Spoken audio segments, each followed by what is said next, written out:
being a slumlord the only way to make money as a residential real estate investor, or is there a better way?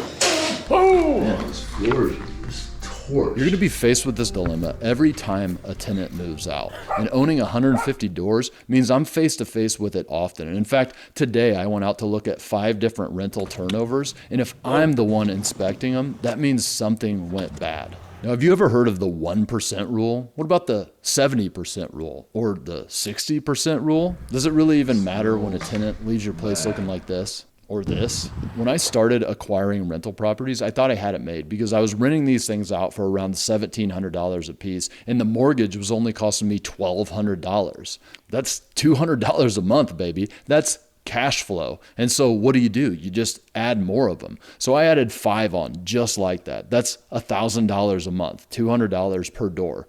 And that was great until I had a tenant move out that left one of my places looking like this one. And at the time, I was smart enough to put aside money for insurance and taxes because they kind of make you do that in the mortgage payment itself.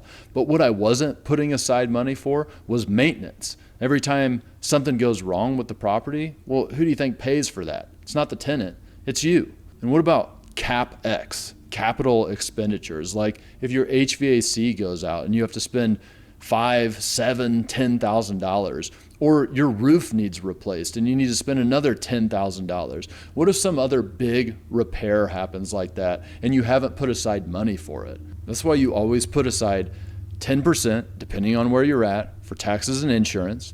You always put aside around 7% for maintenance, depending on what class of property you have. Some require a little bit more maintenance than others, depends on the age of the property. CapEx, I put aside another 8% because one day that roof is going to go out. The HVAC is going to go out. What about vacancy? The place is not full all the time. And if you have to do a mini turnover renovation after a tenant moves out, obviously there's going to be time lapse in between when they move out and the next person moves in. You want to leave around 7% for vacancy.